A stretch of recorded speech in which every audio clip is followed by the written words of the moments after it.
sauvez-nous. On ne peut pas se permettre de perdre un lieu historique comme celui-ci. Je mange cristallerie, je dors cristallerie, je cauchemarde cristallerie. Je rêve aussi que tout va bien.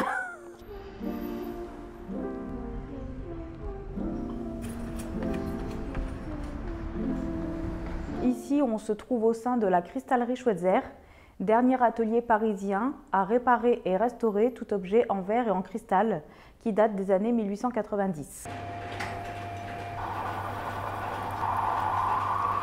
Nous, on répare le cristal par diminution de hauteur, abrasement de la matière.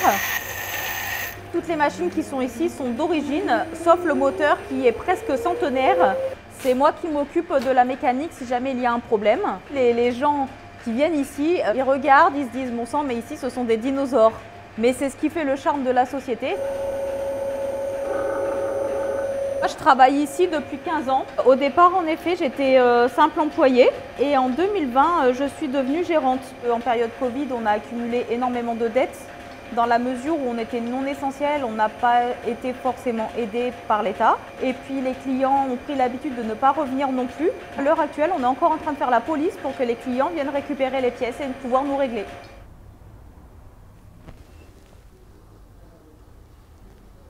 Aujourd'hui, la situation de la cristallerie est très critique, pour ne pas dire dramatique, dans la mesure où on est endetté à 60 000 €.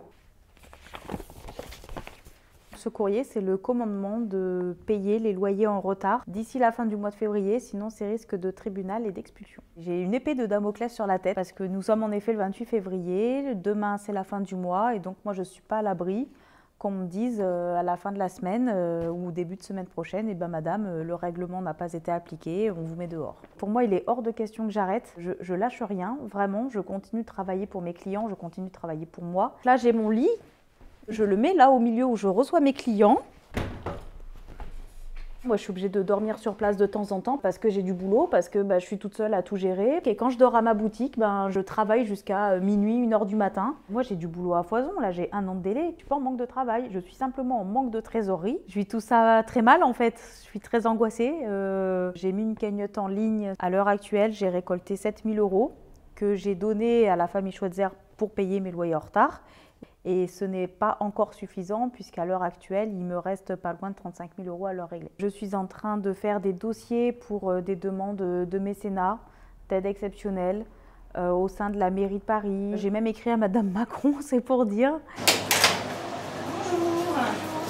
Je pense que c'est très très grave et il faut absolument qu'on se mobilise pour sauver cet endroit. C'est une entreprise centenaire, c'est une entreprise d'artisanat d'art, comme il en existe quasiment plus sur le canal Saint-Martin. Il n'y a quasiment plus ce qui faisait le charme du canal autrefois, c'est-à-dire ces entreprises, ces artisans, des boutiques anciennes, tout ça a disparu. Ici, en plus, on est entreprise du patrimoine vivant.